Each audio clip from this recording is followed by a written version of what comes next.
Hi, everybody. This is Megan. And this is Steven. And this is the Synchrony Project, where we talk about transforming apostolic dating culture and ending loneliness in the church. We are back in our studio, air quotes. I mean, they don't think that we left the studio. I know, but they're about to find out that we left the studio. That's true. We are going to show you an interview that we're very excited about with a very special guest. You probably know who it is because you probably read the title of this video. And he's probably the thumbnail as well. Yeah, 100%. We are milking that for all it's worth.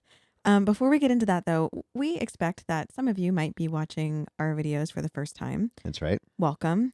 We are married to each other. That's my wife. Yeah. And we are apostolic matchmakers, which, if that sounds weird and new, it kind of is a little bit. Yeah. But for over a year now. Well, new to apostolics. New to the apostolic. Yeah, the apostolic faith. For over a year now, we've been working with apostolic singles from all of our major apostolic organizations, as well as independent churches, to try to heal loneliness. We think that there are a lot of single people who desire to be married and that we don't have the right mechanisms in place in our culture for doing that. So we spend a lot of time working with individual people and introducing them to potential dating partners. We now have couples all over the country. We do. Yeah, that are on their way to some really great long-lasting relationships. So we are very honored to do this work. And we spend a lot of time on the podcast talking about why our dating culture is the way that it is and how it could be better. And we're having a lot of fun. Yeah. Oh, yeah. Tonight is a big episode, so I brought a giant chocolate chip cookie for us to share. Cheers. That's right. And to go with our giant chocolate chip cookie, we also brought some coffee from Cafe 117. Secondary cheers. Wait. Cafe 117 is an apostolic-owned coffee company. They provide premium single origin and blended coffees that they will ship right to you on subscription, which we love. And a big portion of their proceeds goes to help a lot of apostolic aid organizations like Compassion Services International and others.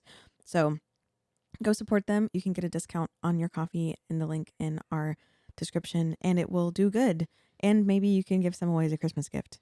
That's right. Cool. I think we should save our other announcements for the end in terms of stuff coming up. Does that sound okay? Sounds good to me. We are getting ready to dive into maybe the most anticipated podcast episode for the year for us. For us personally, it has been something we've been looking forward to. Yeah, this has been on our podcasting bucket list for a while. Yeah. So we are interviewing Pastor Toney. He happens to be our pastor. Yeah. We are fortunate enough to have him as our pastor. Yeah. Pastor. Pastor. He is amazing. Sister Toney is amazing. They are fantastic. Yeah. They've just been champions of the project since the very beginning. And we're going to talk about how we talked to him about the project when it first got started and his perspective on it. He's going to give us his honest and unfiltered opinion about it because he does not hold back his opinions. What's funny is I was originally nervous to interview him, but then the moment he walked in the room, I immediately realized why I wasn't nervous anymore. Like, he's just so easy to talk to. Yeah, he's just himself for everyone. Yeah. One of the kindest people, the most giving people I've ever met. So we are delighted to talk to him.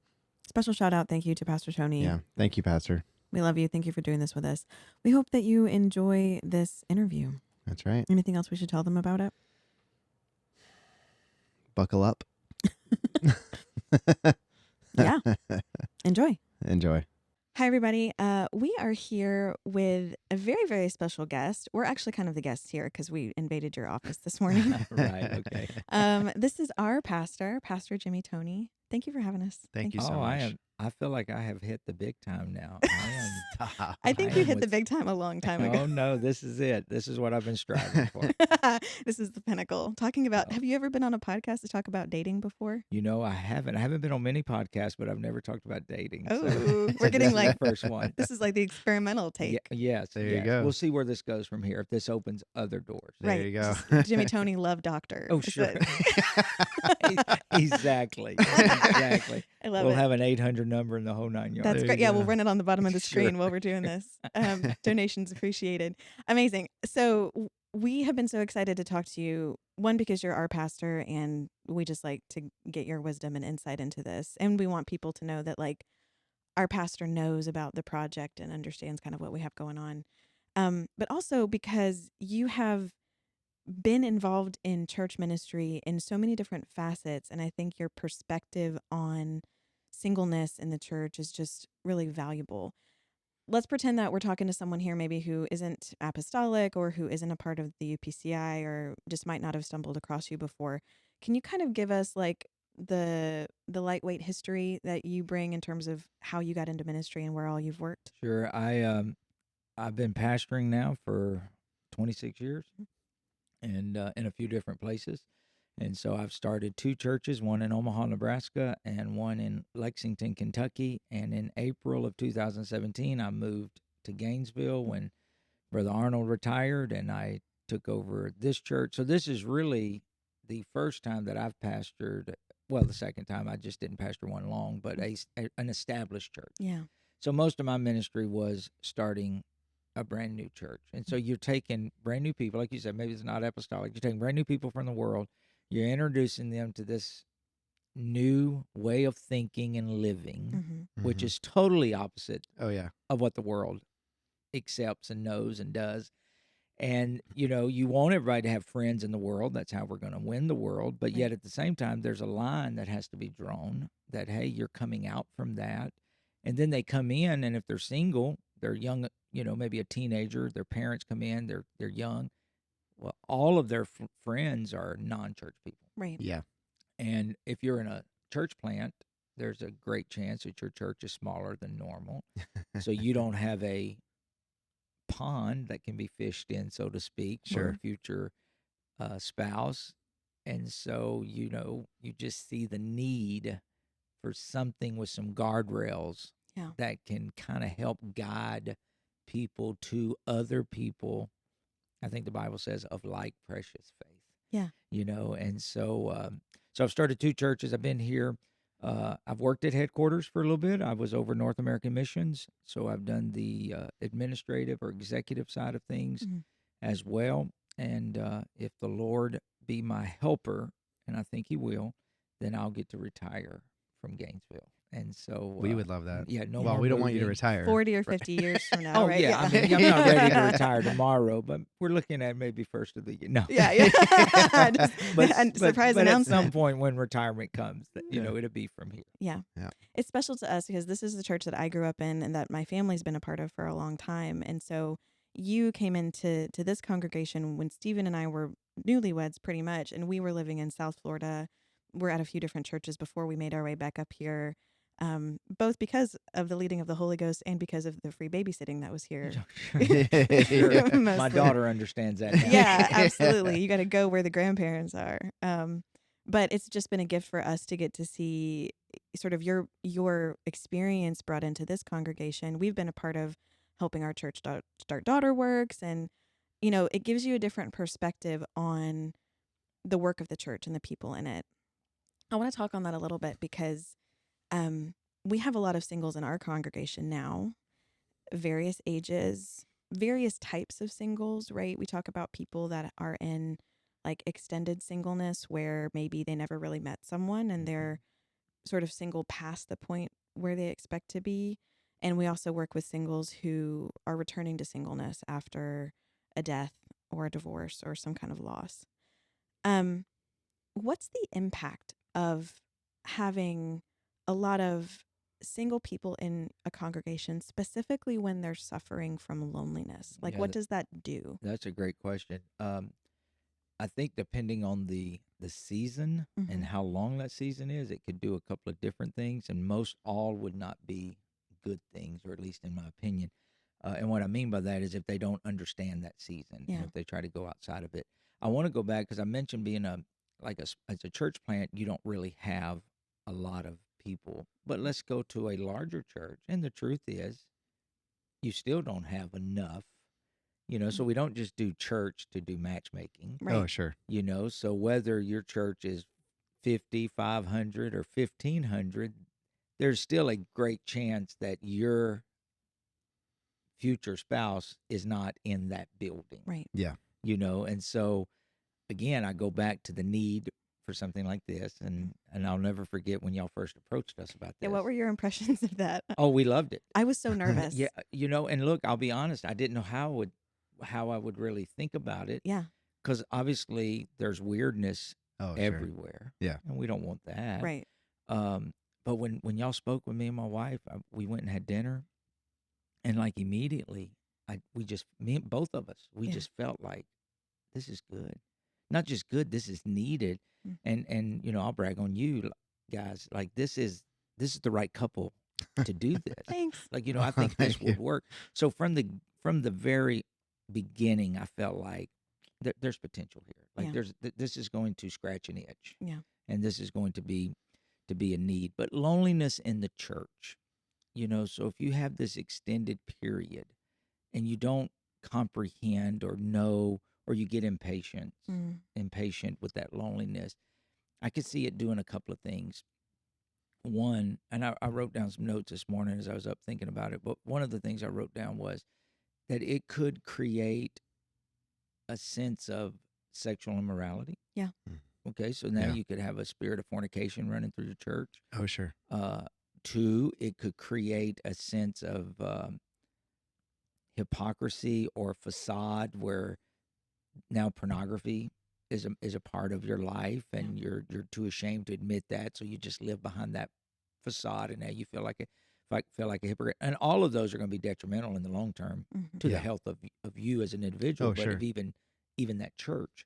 And so I think it becomes very important for young adults, and I'm going to say young adults. It may be someone older that's lost a spouse, but I think it's for anyone that is single. I'll just say it like that, to really embrace that season as not a curse or a reprimand or even consequences. Just embrace it that if I stay planted by this river of living water, then I can produce fruit in my season. But if I'm not planted, if I'm wishy-washy, then I really damage the fruit. And so I think a lot of, and I think if you were to do a survey of some sort, people would testify to the truth of this, that it's in that season of loneliness that compromise becomes so much greater of a temptation. Now, if you get married, you're going to compromise. So I'm not sitting here saying compromise is a bad word. I'm talking about the compromise when you try to take matters into your own hands. Right. We can justify a lot when we're in pain. And I can tell you what else you can do when you're in pain. You can hear anything over a pulpit that matches what you need it to match. And you can invent a narrative to go with it, right? Yeah, I've had people tell me, well, you preach. And I was like, I don't think I've ever said that. But through their lens or through their filter. So I'd go back and hear, and I'd be like, oh, okay, I could see now how that can be received. Yeah, we talked a little bit ago about signs and how people will, in that state of loneliness, start looking for patterns to justify, oh, well, this person arrived at this time in my life, and it seems like it was ordained. And in our pain, we want to explain it, right? We want to find explanations for it, and we'll start applying patterns and the will of God to things that aren't necessarily orchestrated by Him, and put ourselves in real sticky situations just out of a sort of a desperation. Yeah. And that's a great word, but we wouldn't call it that. Right. You know, it'd be like, well, this is my time, or and I think, you know, in the multitude of counsel, there's safety. I was asked one time to potentially speak at a divorce recovery type conference. Yeah. It didn't work out for me to speak to it, but when they called and asked me, I told them, I said, well, now, let me give you my opening statement, and then you tell me if you still want me to come speak. So this is why you didn't get invited. Yeah, we didn't do that for this. I actually was unable to go, but this was I told them this would be my opening statement. Like, if most of you had listened to your pastor, you wouldn't be here at this conference right now. Yeah. And that's not an elevation of the role of pastor, but in the multitude of counsel, there is safety. Yes. And I think sometimes the best thing you can do as a single person looking for relationship is to submit yourself to your leadership and let them know, I trust you. I don't know of a pastor that would not want someone in his church to be married. Yeah. Oh, sure. You know, so I don't know of a pastor that would say, that would ever intentionally stand in the way of somebody advancing. But I do know many pastors that have given warning signs. Hey, let's slow down right here. Yes. But because we think this is the right time or I'm desperate, it opens up, and then that just creates more problems 5 years down the road. Yeah. There's something that you just said that I really want to stick on, and that is, have the saint come to you and say, "I want you to pastor me." You didn't say it, you didn't finish the whole sentence there, but that's where you're leading with it. Am I correct? Yes. So that being said, I think sometimes there's an assumption that the pastor knows that if you're a member of the church, that he has the right to talk to you about stuff. Mm-hmm. But from what I understand from working with my old pastor a lot and very closely with him, there's a difference between someone being a saint and someone coming to the pastor and saying, "Hey, I want you to like making an invitation." Yeah, inviting him about the accountability. Me. Yeah, pastor me. I'm giving you an invitation to correct me. Yeah, there are a lot of preachers in our movement. There are not a lot of pastors. Mm-hmm. And what I mean by that, there's a lot of pastors that preach. Sure. But you have to open that door for a pastor to go beyond preacher to pastor. That's good. And we just assume that we're everybody's pastor. Yeah. But we're really not. And that's not a slam. That's not a negative statement at all. But that's just a very realistic statement that if I'm speaking to anyone that's single and that's lonely and you're getting a little tired of being single and lonely, your pastor is your friend. Your pastor's wife is your friend. They are not there. And they may say, this is not the one. Yeah. And there have been so many times where somebody would say, hey, we're going to go out with so-and-so. Mm-hmm. Well, you've got to do that. You've got to go out to see if it is compatible. And the whole time they're going out, we're praying, oh, God, please don't let it be compatible. Please don't let it be compatible. Please don't let it be. But then at the other time, there have been instances where a tragedy would happen in one family. And the moment that tragedy is unfolding, I knew, when all the dust settles, this person and that person are going to connect. And so God's going to get great, beautiful glory out of this. Yeah. It's just really ugly right now, but I know that God's got this little ram in the thicket over here that's going to, and I've seen that work out too. And so I would urge you, just lean in and open that conversation. Like you said, Stephen, open that conversation, go to that pastor and say, hey, I'm kind of in a weird season. I'm in a vulnerable season. And so I just need you to kind of watch over me a little bit and shepherd me. Yeah. It's so important because I think that we talk about this where in some churches, there's a culture of silence around dating where, people feel uncomfortable talking to their pastors about it. They don't know, or maybe they came up in a generation where they were really told not to date at all. We all went through that phase where it was like, don't date anybody, kiss dating goodbye. Like, let's, and so people kind of carry that into their relationship with their leadership. And I don't know, I think sometimes they think, well, it'll be better off if I just tell them once we're serious. And it's like, no, you need to have their discernment at work in your life from the beginning. We encourage people to tell their pastors about involvement in Synchrony before they meet anybody, because you need that extra perspective, And the older you are, the less dating you really want to do. Right. Okay. So like if you're in your 30s, maybe, and I don't know what the magic number is, but I grew up in a family and in a time where if you're 18 years old and you're not married, like what's wrong with you? That was just my family. Got 18, you got married. Right. And so I didn't get married till I graduated Bible college, and I was like, well, am I going to ever get married? Yeah. And I still look at that and go, man, that was kind of young. Yeah. Right. And so and so on and so forth. But the older you get or the older you are, the less you want the drama of dating. Mm-hmm. So like immediately, I think there needs to be communication that, hey, I'm interested in so and so, and I tell people all the time, the moment you realize that you can't marry them, break it off, right? Because there's nothing good's going to come out of that. Yeah. You can still salvage a relationship and a friendship, but again, we're Christians. We're trying to do this in a godly way. This is not the world, and so like man, we tried this and we went out on a few dates and it would never work for A, B, or C reasons. Okay, Yeah. so we're just gonna move on. I think Yeah. the older you are, the more important it is to make those decisions. Yeah. You said something a little while ago that I think I want to kind of circle back to from a different angle. How do you feel, having worked with pastors of lots of different churches, people that are planning churches? Like you said, we have a lot of preachers that are serving as pastors who their saints might not be allowing them to pastor them all the time. From the perspective of a pastor, when you have someone who is desperately lonely, painfully lonely,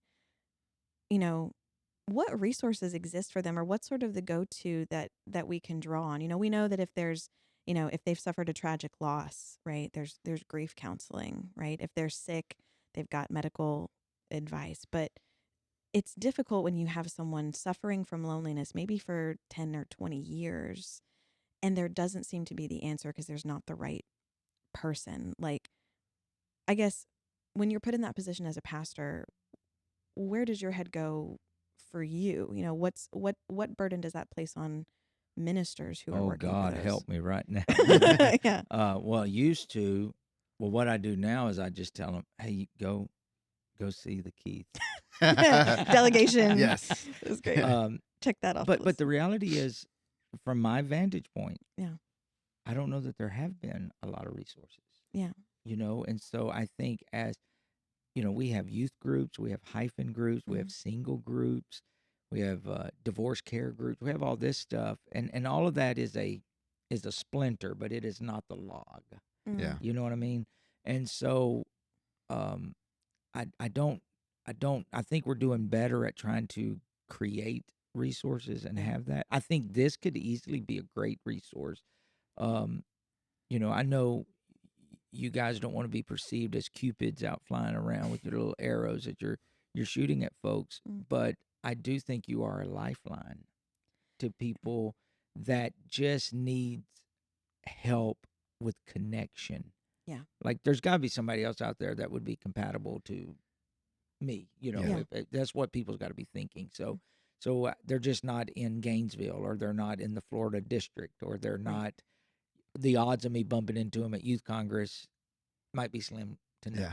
Yeah. Or even if you did, knowing that they're also single and that they're also interested. We talk about those barriers all the time where there really isn't a great space for us to connect. We have these amazing ministries focused at singles, and we see those as they are preserving the souls of our singles in that difficult season. Sure. Right.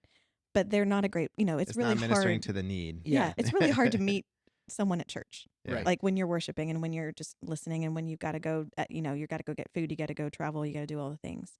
So yeah, I think we run into that all the time. And I think what you said too about just people needing help with connection. I think sometimes singles have this perspective that, they need to just wait on the Lord, right? They're going to wait on the Lord, and next Sunday, someone's going to walk through the back door and a halo of light will surround them and the angels will sing. And if they wait on the Lord, if they're faithful, that person will show up. Yeah. Yeah. What's your perspective on that? Well, I mean, obviously that could happen. Sure. He turned water into wine. But also, if we waited on the Lord, then I'll just wait on someone to receive the Holy Ghost and I won't ever preach it. Or if we just wait on the Lord, then we'll just wait on somebody to want to get baptized without ever So God doesn't really work on, He uses us. Yeah. Okay. So you may not be at this season a preacher behind a microphone, but you are preachers behind microphones. You understand what I'm saying? That's uncomfortable. Because the Lord is using you. Should we get licensed? We're not here to counsel us, babe. Let's put a pin in that. I'll tell you what, they're giving them out like it's candy. You wouldn't have a problem if you wanted one. Ooh, Lord. Edit that That's part out. TONEY. Oh wow. We can cut that. It's fine. That's great. That would actually be very funny. My friends would be like, "Yeah, we saw that one coming." But so I think this is a good thing. Okay, and I would encourage this to any church, any pastor, any leader. Like, this is not circumventing the will of God. Mm. Ooh. Okay, so this would be helping the will of God. You know, I mean, the way I'm Can you explain that more?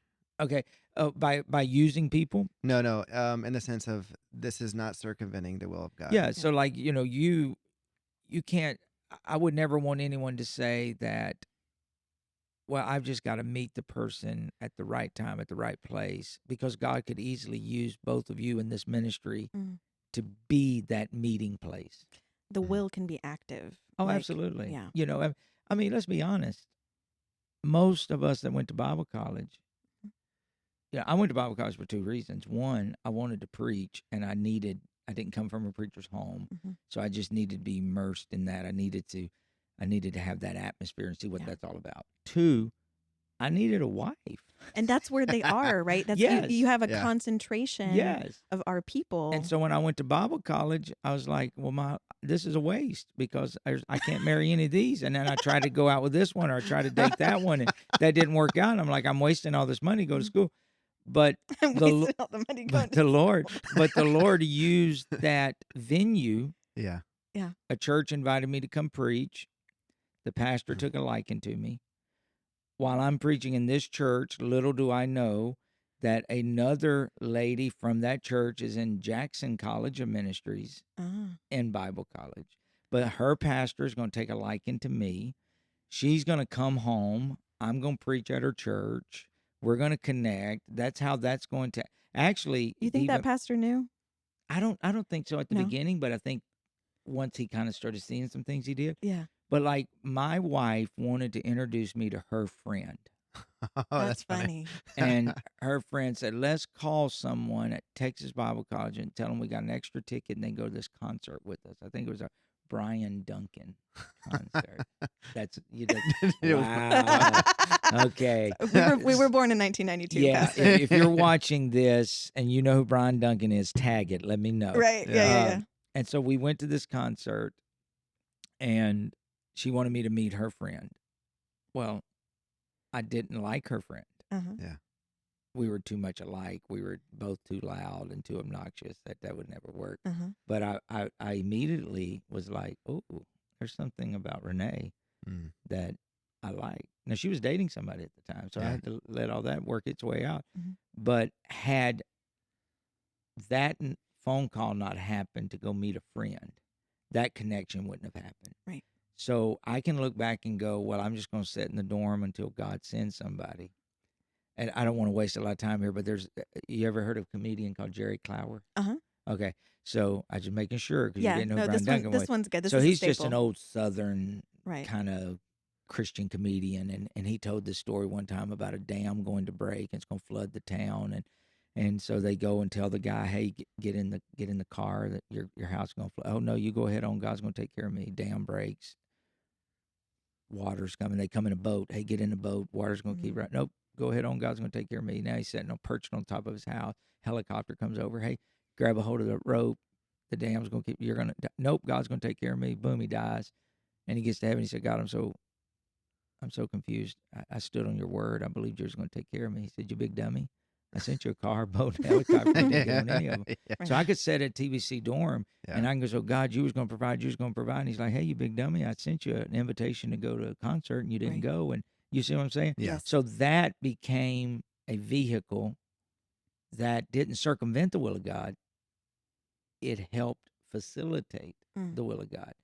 So I look at your ministry as the vehicle that doesn't circumvent.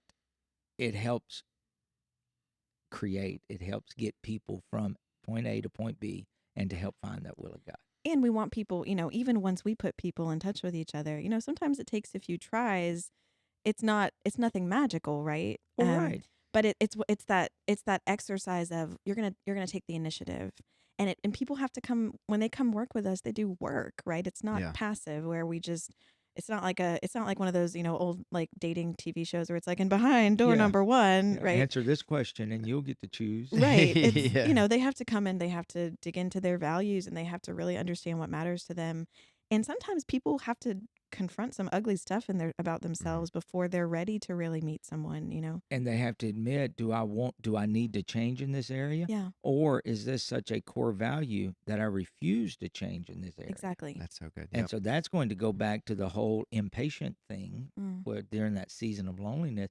So I think it's good homework, and I don't know what's going to happen, but my niece is involved with Synchrony Project and You she said it, has not us. she has met someone and that seems to be going great. Yeah, we love them. And so that I think that's so it's not just it's like that old hair loss commercial. Not only am I the president, I'm also a member. Right. So not only is this coming out of our church, I mean, this is impacting my family as Yeah. well, and I think it can impact so much more. But it's not. You're not playing matchmaker. You're not playing.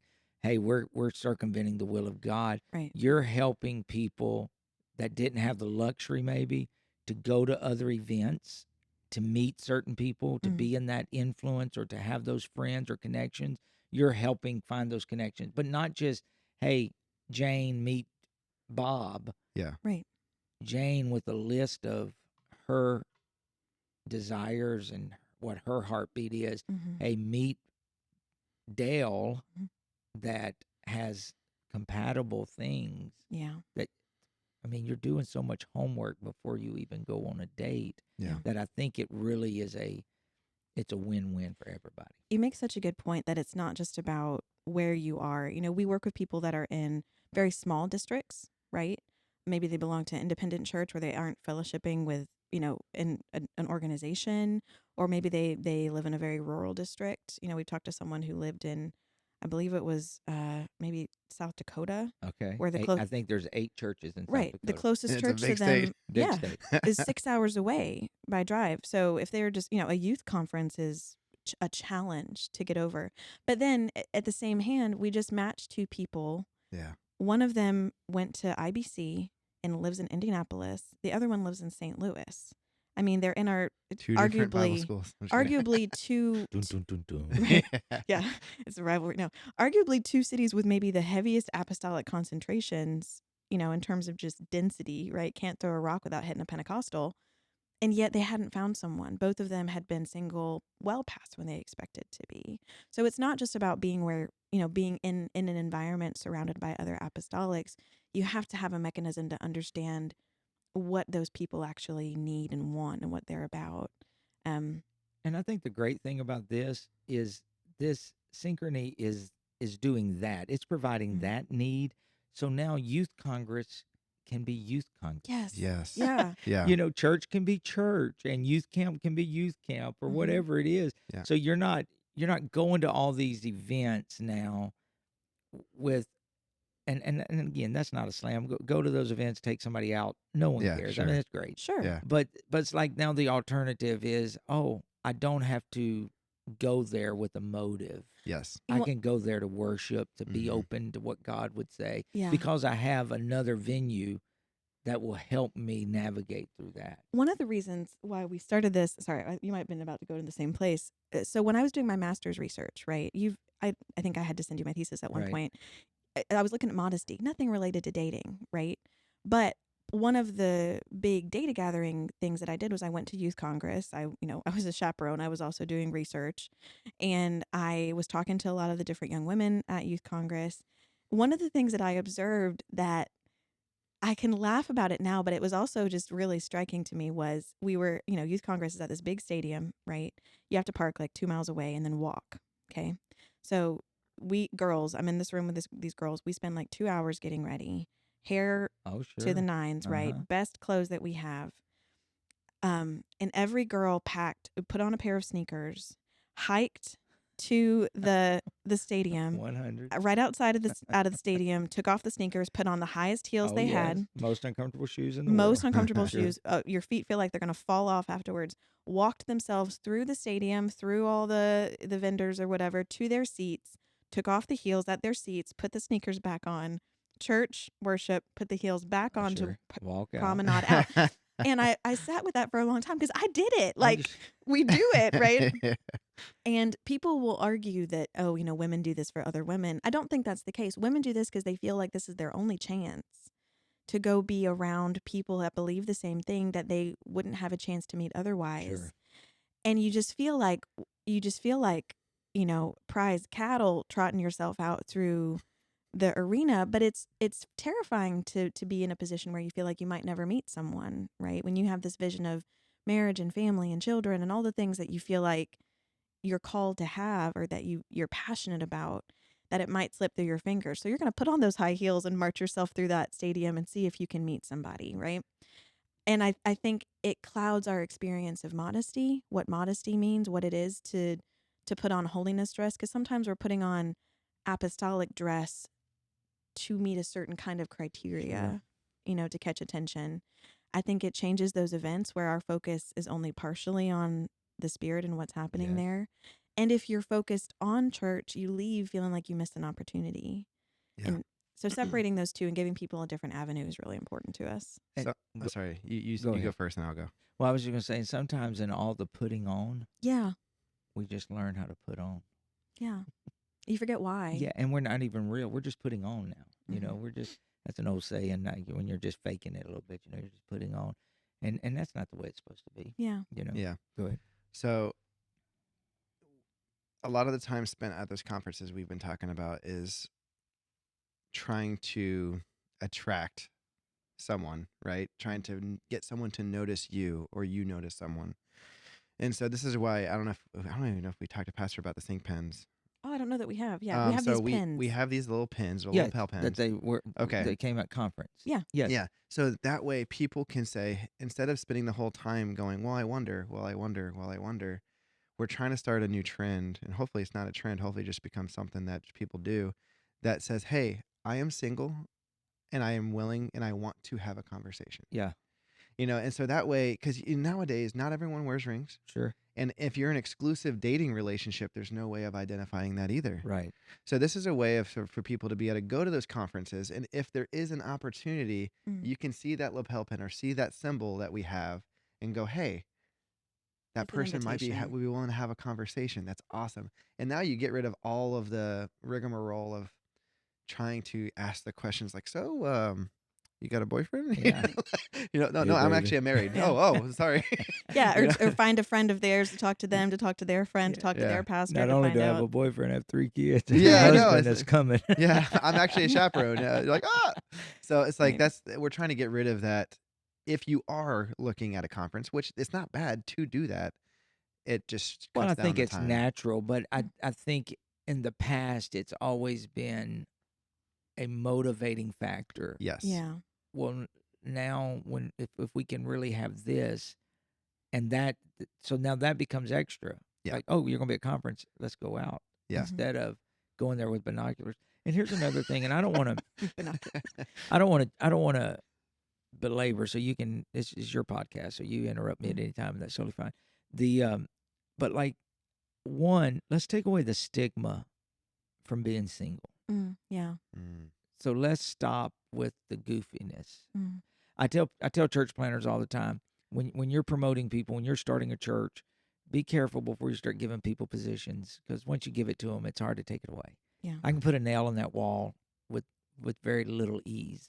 I mean, with very little difficulty. I can just put it in. But now if I want to take it out, it's going to create bigger damage. Yeah. And so you can put somebody in a position super quick when we start removing them. And so I say things like this, I would rather promote somebody a year late than a day early. So let's apply that to this. So if you're listening and you're single, first of all, don't there's no stigma to that. Yeah. So like, God has you where you are for whatever reason, and embrace that season. Yeah. And I would rather you get married a year late than a day early. You know what I mean? Because once you're married, the only other options are make it work or get a divorce. Yeah. And I've thought about this too. Wouldn't it be nice, Pastor, for a church to spend less time repairing the marriages that are really, really struggling, and those energies of those couples that are having to work so hard to make a broken marriage function be redirected into the work of the kingdom? Like, we talked about singles and singleness and loneliness in the church and its impact. What do aligned couples do in a church? What's the impact of the opposite, where you've got two people who got married at the right time, under the right counsel, found a person that was aligned with them? What does that do in a congregation? Well, it changes a church. It empowers a church. It starts a ministry that affects that whole movement. Ta-da! So I feel like we're getting way too much credit. We didn't pay him for any of this. No. I just want to point it out. hey, this is what you get for interviewing your pastor. That's That great. kind of is what it is. Yeah. But so let's go back to that, because I don't believe there's any such thing as a healthy church. Yeah, Okay. that's good. I just think there's healthy people. Mm. Yeah. There's no such thing as a holy church. There's just holy people. Mm. There's no such thing as a strong church or strong families. So when all of that gets together and becomes connected, now all of a sudden you have a healthy church, you have a strong church, you have a holy church, whatever it may be. So when you have a family that's functioning correctly, now you have a strong church. Mm. Now you can welcome other families that's not functioning correctly, and you have a foundation to build upon. You have people that can help minister to those families. So it changes the whole dynamic. And let me just say this too. The best marriages are going to have extreme mountains to climb. Yes. Oh, absolutely. And extreme valleys to endure. So if you go through this ministry and you get married, that doesn't. Well, we're not giving you a pass. That No.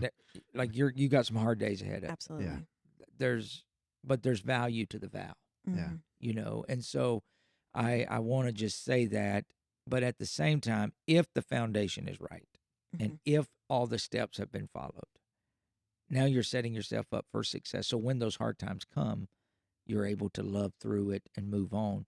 And then churches become so much, not to be too personal, but I was just speaking with the couple in our church that does our marriage retreat every year. I was Yeah. talking to them yesterday about 2025, us having a marriage retreat. And we went back to the first one that we had since I was here. Mm. And just the amount of death Yeah. and divorce. Yeah. That just in the last 6.5 years. And it's like, oh God, we got to do better. Yeah. Mm. Ultimately people make their own decisions, Right. but we have to do better. We have to do better as a church. We have to do better as just disciple makers, like soul winners ourselves. We have to do better. And I think this type of ministry becomes one of those things, because if I can have a strong couple that can build a marriage on the right foundation, then there's a great chance that their kids are going to be built on the right foundation. Yeah. And again, I don't want to make this too personal, but we'll pick on you. Sure. Your grandma's in this church. Yes. Is not just in this church, like your grandma. We call her the matriarch. For better or for worse. Yeah, she is. She's the pillar. She is. And her parents played a major role in this church. So you're talking about your great grandparents. Yeah. Did something right. And now your grandmother and your mother and now you and now your kids. I mean, that's the beauty. I'm not saying families are perfect. We're not remotely saying that, but we're saying good foundations. Yeah. Trying to do the right things, trying to build on this, build on that, and just look at what we can do. So let's try our best to look ahead 20 years from right now. Mm-hmm. How many families, and I'll even flip the coin, how many marriages didn't happen that would have happened had this not happened? Yeah. And so then therefore the right marriage happened and the Yeah. wrong one didn't. And it's kind of like the Christmas movie, It's a Wonderful Life. Yeah. The greatest movie in all the world. And if movies offend you, I'm sorry, but that's just the greatest movie in all the world, where you get that brief moment to see what it would have been like Right. had one man not been part of somebody's life. Mm-hmm. Yeah. And sometimes I wish we could do stuff like that. And I think you'll look back at the end when you get old and you'll go whatever the season of this is, you'll look back and go, man, if we could just see what this one ministry did to help people, I think that'd be incredible. That's exactly where our heart is. We're The- just We mentioned this in a recent podcast. we talk about spiritually all the time how if you to find someone equally yoked, right? We talk about it in a spiritual sense all the time, but we never really talk about it in the physical, Right. right? If you have two oxen that are yoked together and they're working together, going in tandem, the same direction in similar strength, Responding with to the similar hand of the vision, master. similar passion, right? They're going to work immensely more efficiently than two oxen that are, even if they're married and they are happy, but they have slightly different vision, slightly different goals, different callings, right? And they're slightly tilted. They're going to be slowly fighting each other for a long time, and they might stay married for a very long time. But how much more efficiently could a couple be? How much more impactful could a couple be if they're going the same direction? And how many couples are married that's just married Yeah. And not, I think, and not married? There is a difference. Oh yeah, right. Yeah. And not partners. Yes. Yeah. Right. Where you have a common why. I think Goal. what you just said, Stephen, though, is so important because we only from a spiritual standpoint, this denomination can't date that denomination because they're not equally yoked. Okay, and there's merit to that. Sure. Yeah. But how many people in the same denomination get linked up and they're no more equally yoked than a man and woman? They don't think the same. They don't have the same goals. They don't have the same vision. They don't have the same desire. Right. And boom, and then here's another great verse. How can two walk together except They agree. they agree? There's got to be some agreement here. Yeah. When God put Adam to sleep and took that rib and created woman, rib, the closest bone to your heart. Took it from the side, not because that's easy. You got to, like you mentioned, those animals working side by side. That's what marriage is. Yeah. I mean, there's things that my wife brings to the table that I would hate to see my ministry if it wasn't for what she did. Yeah. And she hates to be in front of a camera. She hates to be, I mean, she loves behind the scenes, but all of that works in tandem. Right. Now, I do want everybody to know that he wasn't suggesting that anyone that gets married should marry an ox. Why do we do want to? Well, some people they marry are stubborn as an ox. Oh yeah, one of the funniest things that Brother Arnold, ever said. He was preaching one Sunday shortly after I got here, and he said in front of the whole church, he said, "The Bible says that a man shouldn't plow with an ox and a donkey." And then he turned around and looked at me and he said, "I know which one I am." And I was like, okay, that was good. That was really funny. Man, the one-liners though. So but good. when you're working in tandem, not only is it more efficient, it doesn't feel like work. Yeah, it's fun. And there are seasons in marriage where it's going to be work. Oh, absolutely. But don't you enjoy those seasons? Oh yeah. Where it doesn't feel like it's work, hey, we're doing something great. You're exhausted and thrilled at the same time. Yes. Yeah. You know what's the old saying? If you find what you love, you never have to work a day in your life. So. I love it. I think it's so important. I want to. So you got a church to run, and I don't want to take up too much of your time, but I do want to take a minute to have you speak to leaders that might be listening. So our pastors, we try to get this podcast out to as many church leaders as we can. What do you want them to know about the project? If this is the first time they ever hear from us, what would you want them to understand about what we're doing? What counsel would you give them about making this a resource for their saints? That's a great question. And I love when I get a call or a text. Hey, someone said that you might know these people. Yeah. Is this good? Is this, because we're leery. What in the world are we getting into here? Well, you got to protect your flock. Yes. Yeah. And so and it always thrills me to be able to tell them, yes, like this is a great thing. So to speak to them, yes, this is a great thing, and it's something that I think is very worth at least picking up the phone and making a phone call. Yeah. And whether that be to me or whether it be to you individually, and just hearing the heartbeat. it's nothing that's going to hurt. I think the one thing that probably the biggest challenge Yeah. that you may have in growing this and advancing this, and it will happen, is just it may be a little slower than you want it to be. Mm. Pastors get very leery, and I get it, with outsiders having too much influence Yes. with people.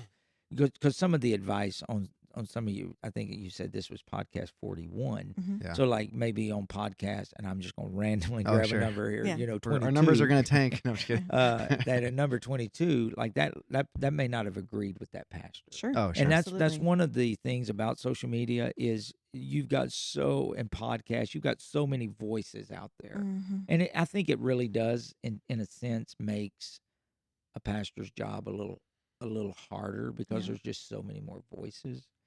And so people are open to so many other things. So I think that will be one of the biggest hurdles, is that, we're not trying to overstep. So I want to say and go on record to any pastor listening Make sure I'm that they're recording. not trying to overstep. Like, that's not what we, and I say we as a church, and you as an individual, and Synchrony Project as a ministry, it's not what we're trying to do. No. Does that happen, or will that happen? Yeah, it may, because Sure. you're dealing with people. But I will say this: if that were to ever happen, I know y'all would do whatever you had to do to rectify that. Yeah. So I would encourage any pastor, any leader, any hyphen ministry, youth pastor, that this is well worth investigating. This is well worth looking into. And I think once you do that, you'll see the value of it, and you'll understand that we're not, none of this is like, we're not bringing people to Gainesville. We're not Yeah. getting people married and moving them to Gainesville. Right. And so obviously sometimes when somebody gets married, some church is going to gain and some church is going to lose. That's just the way it works. Yeah. But we're trying to help, and I'm saying we, but you are trying to build the kingdom by getting healthy relationships put together. Yeah. So healthy families can help that church advance the kingdom of God. And so I would encourage any pastor, look into it, make some phone calls, talk to some other folks that's been through it. Call and talk to me. Call and talk to other pastors. And I think maybe, and I don't know if you do or not, but have a reference list that you could just easily send out to somebody if they reach out, or maybe even have that on your website or your Facebook. That's a really good This idea. is approved by, or these people say A, B, or C. That's a great idea. Because, pastors, again, we realize the limitations that we face with people connecting and dating. And we've, like you said, we've got people in our church that they need a good spouse. Yeah. And it would just take their ministry skyrocket. And the truth is, it may take their ministry out of here.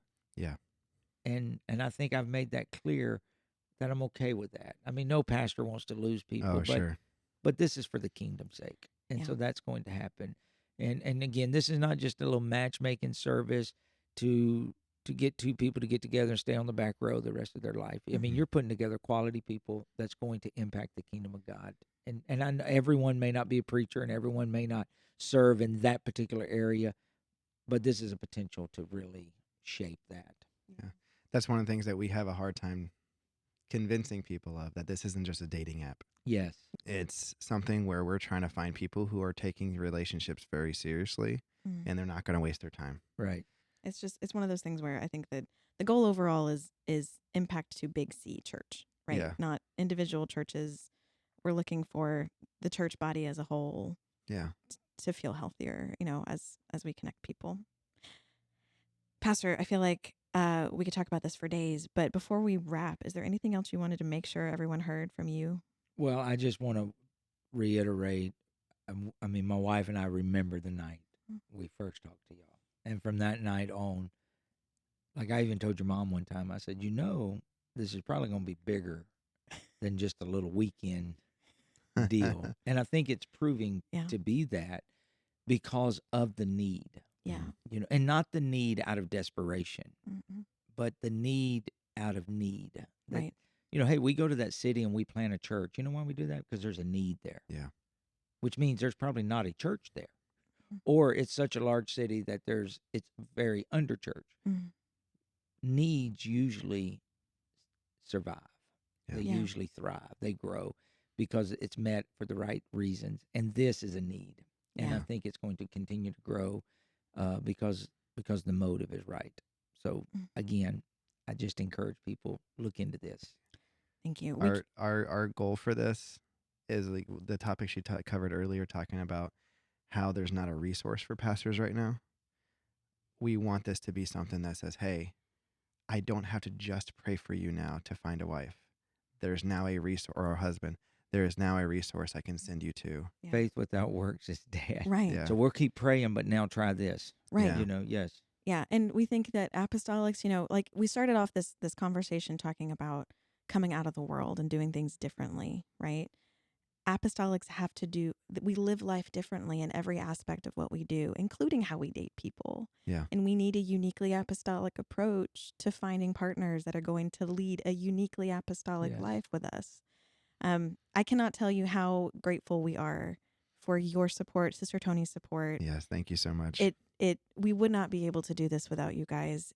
I don't think we would have the confidence to have pushed this. I don't think we would have felt the liberty to do this without you guys being so enthusiastic about supporting us and being willing to take those phone calls and respond to those emails and sit down and do this. Absolutely. Well, we just see the need, and again, I think the right people are behind the microphone, and so we're very proud of you, and we want to just continue to support in any way we can. Thank you, Pastor. Thank you, Pastor. We love you. This has been our pastor, Jimmy Toney, Love Doctor. www.thelovedoctor.com. Yeah, amazing. Thank you so much for your time. Thank you, Brother Absolutely Toney. enjoyed it. So, what'd you think of that? That was so much fun. It was so much fun. Sister Teresa, who is pastor's is our church secretary, was working in her office and came over and was like, "Y'all are laughing way too much." Yeah, she's like, I thought you were done recording your podcast, and then I walked over near the door and I heard that you guys were still recording. Yeah, he had us cracking up. Oh yeah. But also, I think he just said some stuff that's going to be so valuable to so many singles Oh yeah. and ministers that are working with singles. Yeah. When he was talking about facilitating, like this being an avenue for facilitating relationships, like and also like going towards the conversation of like, we don't just wait for people to get the Holy Ghost or want to receive the Holy Ghost. We don't wait for people to just want to be baptized. There's avenues in which we have to facilitate that. Yeah, it's not subverting the will of God. Like we're pursuing the will of God through an avenue. Yeah. Right. And it's an avenue that we want you to check out and for your leadership to check out and vet. Pastor Toney has made it very clear that we're able to put him in contact with any pastors or leaders that are out there who want to know more. So. Yeah. So if you do want to reach out to Pastor, we're not just putting his information out there for y'all to bombard him, but You're not actually running his cell phone number across the bottom. Yeah. Love Doctor. Yeah. Yeah. So what we will do is if you want to reach out to Pastor Toney, email us at questions@synchronyproject.com. Yep. And then we will give you his information. Yep. Happy to put you guys in contact. But we're just so grateful to Pastor for taking the time for this. And yeah, thank you so much. Yeah, this was awesome. It was a ton of fun. What was your favorite part? Oh man. I think my favorite part was him talking about like it kind of just like peppering in his stories, right? About like going to Bible school and the expectations that you have going there. I also really love that he talked about allowing our apostolic events to just be events. Yeah. And how if we have something like this, that's a legitimate avenue for pursuing apostolic relationships, then those amazing conferences can just be about being in the presence of God. Yep. And we can kind of unburden them. I'm excited about that. I thought it was such a good point. Oh, yeah, absolutely. Yeah. Speaking of conferences, so this is airing the week of Thanksgiving. Yep. This week we are going to be in Nashville at ALJC National Youth Convention. That's right. Super excited about this. This is our first time at this conference. Oh, yeah. And it's going to be fun. Yeah. A couple of things that we're going to have there. So we're going to be there physically. We're going to hopefully be doing some podcast recording while we're there meeting people. We are also going to have There it is. I found it. We're also going to have our Synchpins available. Woot, woot. If you don't know what these are, we created these little nice enamel pens They have our logo, but the goal of them is for if you are a single person who is looking to start a relationship, that you can maybe wear these on your jacket or on your dress, somewhere kind of subtle, and it just be kind of a quiet signal that you're interested. So we've been making these available to singles all across the country. We've been shipping them out to people. If you're going to be at NYC, you can come get one from us for free. We'll just give you one. That's right. And we'd love to meet you and say hi and talk about your experience as a single person. But if you're not going to be at NYC, you can go to the link in the description and order one, and we will ship it to you. Literally just for the cost of shipping. We're Yeah. not trying to make money off these things. Absolutely. So we're excited about that. Please come by our booth at NYC if you're going to be there. We would love to interview you to be in the podcast. Yeah, that'd be really cool. That would Maybe be awesome. we'll have some guest appearances. That's right. Another really big thing is happening this week, though, besides just that. What is that? On Friday, Black Friday, we are going to be kicking off our end of year sale. Yes, we are. One of our biggest sales, and I'm very excited about it. We're hoping that it gets to a lot of people. We're going to be offering 40% off. 40% off? 40% off of our consultation fee. Yep. Which is what you do to get started with matchmaking. So if you're interested in working with an apostolic matchmaker, again, this is not a dating app. What we do, and you can go look at our other podcast or go check out our website if you want more details. But what we do is we hand select matches that are compatible with your values and your priorities. We do a deep dive interview with you. We collect survey data. We really get to know who you are and what you're looking for. And then we hand select matches that are a good fit for you and introduce you over a safe virtual call. And so, again, it's a really great way to get to know someone. It doesn't take up a lot of your time. We do all the heavy lifting of the research. So if you want to work with us to find a great connection, you can check out the link below to go register. After Friday, you're going to have that discount there. So definitely hang on to that. But we are super excited to offer that. That promotion will be running through the end of the year. So you got to get it done between now and New Year's. It's a great Christmas gift. If you love a single person and you want to bless them with that, you can go buy their consultation for them. That's right. Which is great. So we're very excited about this. Hopeful that lots of new people will be coming in so that we can match more people. Yep. Yeah. Honestly, that's the bottleneck. We just need more people. The more people we get in, the more matches we can have. Yep. And we're not just saying that just to like make money off of this. We're saying that because we're seeing people have very fulfilling relationships. Yeah, it's like working. Yes, it is working, and it's actually working really well. Yeah. We So actually had we just had an engagement, and we have some other pretty serious relationships happening. So right. No pressure, guys. no pressure. But when he pops the question, send us the picture. That's right. So we're invite us to the wedding. Yeah. Yeah, we're looking forward to going to some weddings next year, hopefully. And we're looking forward to working with all of you. So once Friday rolls around, enjoy your Thanksgiving with family and then go register for your consultation. Take advantage of that sale. Order your Synchpin. And we would love to see you if you're going to be at NYC. That's right. Hey, babe. I love you. I love you too.